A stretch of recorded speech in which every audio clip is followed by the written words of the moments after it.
Alright, Nick. Do you know what we're doing today? I have absolutely no clue other than that. Maybe like a charge pipe and I don't know, blow valve or something. Well, you're partially correct.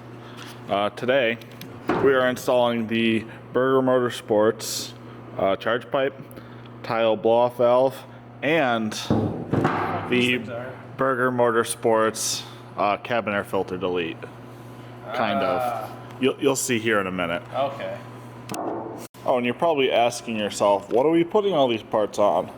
And I bought a 2009 BMW 135i. And it's kind of cool. It's got 155,000 miles on it. You need a new one of these things. You point out like the one flaw in the car. What's bothering me? Just don't look at it. Try not to make eye contact with it. Alright, so we're going to take some stuff apart and put some parts in and have a grand old time. Step one is to take this thing out. Here, take that. Good thing we have professional tools here. Wait, you telling me the Walt's not professional? And then, for some reason, is that not the bolts for that? There's two more, isn't there? They're on that side, yeah. Well, what the heck? Oh, there it is. Oh, yeah, there we go. Now we're getting somewhere. Like I dropped it. Alright. Yeah, look at that. Everybody who has cold air intakes leaves that piece in, which I don't understand. Because that annoys the fuck out of me instantly as soon as you open the hood. Like, what do you want this? I'm leaving these. I like those. I feel like they make delete pieces that go here, like little triangle dealies. If so, I'm buying them. But for now, these are going back in. Am I screwing them down? Probably not. No. They're not gonna go anywhere. Yeah. Same place as us. They're going nowhere. Wow. Next is remove that guy, that whole guy. You gotta pull these bad boys out. There's not only one, but two wiring harnesses. Ooh. How does this pop off? Maybe, I don't know.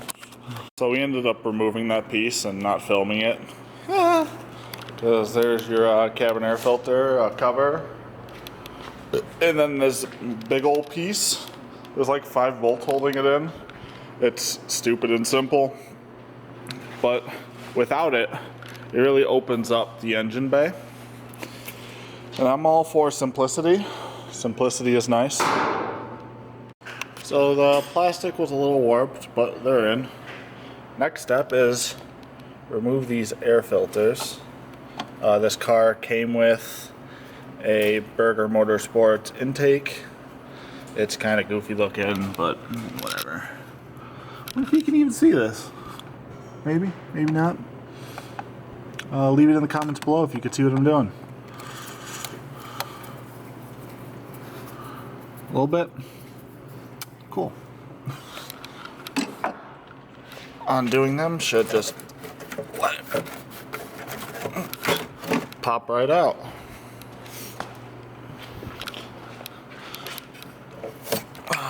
Oh yeah.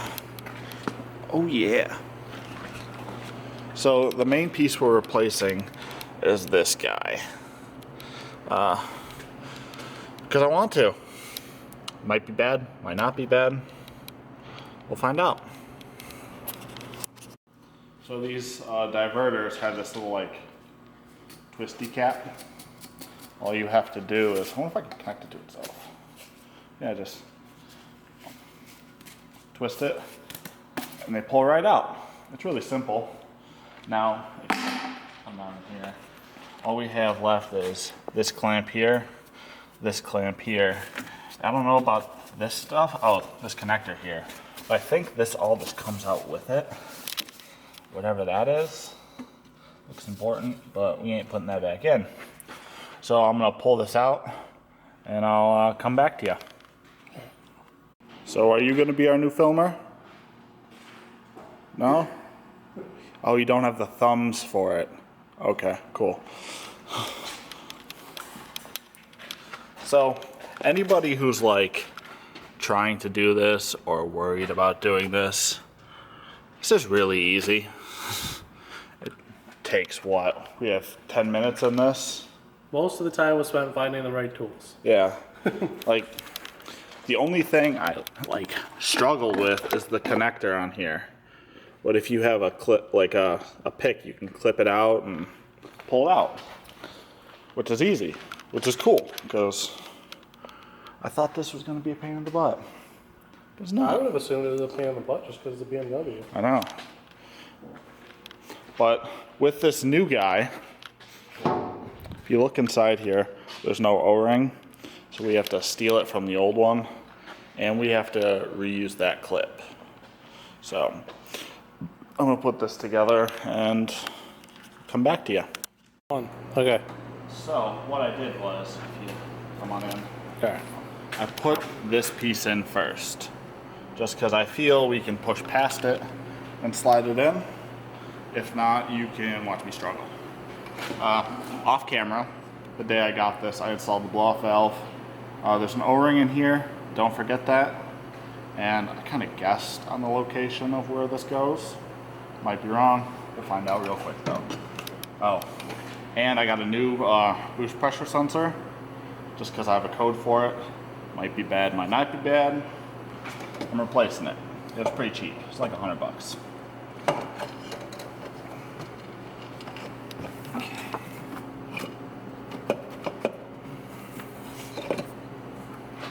I'm gonna not mess that up.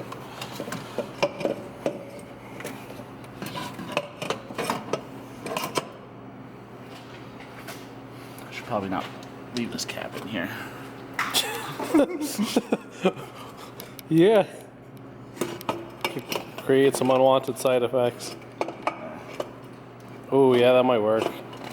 I think that's the way.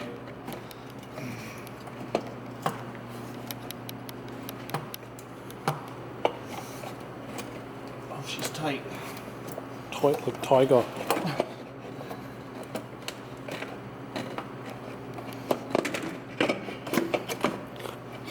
Alright, we get the idea. So, kind of ate my own words. This is a little bit of a bitch. If I was to do this again, I'd remove this bracket, because we fought the shit out of it. Getting the pipe onto the lower pipe was so difficult, but it's together, it's clipped in, the boost pressure sensor's clipped in. Just gotta connect the blow-off valve, which maybe there's enough, there's not enough, but the kit comes with hose. No, it didn't. Oh, so yeah, we might have to get some hose. I want to have the thing fixed here somewhere, so I'll tell you later. Well, we're gonna get that connected. So the hose that came with the kit was actually enough. I'm gonna zip tie this to this pipe. I should probably just trim it, but I just want it out of the way. Yeah, after we do this, it's put the intake back on. Then take her for a rip. So this kit doesn't come with this hose or this like adapter fitting, but the hose that comes with won't fit over this unless you're He-Man and want to ram it in. So you're gonna have to buy that. I ended up just zip tying that up and out of the way. I'll think of something more permanent, or not. May just leave it. So a little backstory. When I got this car, it had 0 boost pressure. So I'm hoping that the turbos are good, but usually a telltale sign is the wastegates rattle. And this has 0 wastegate noise. So I'm hoping that just like something in the intake was not connected or not connected well enough. And then we have full boost pressure now. If not, then I don't know, maybe we'll go single turbo. Do something stupid with it. So we'll come back to you in a minute. Okay, so it's the next day. I didn't end up filming anything after the last clip you saw. We went for a test drive and still had no boost pressure. So brought it back into Nick's shop and found a vacuum line that was like had a hole burned through it or just corroded away. But if you look down here, we have boost pressure now. I'm not sure if you can hear the blow-off valve, but it sounds awesome. This car is so much more fun to drive with boost. So yeah, thanks for watching. Please subscribe and stay tuned for the next video.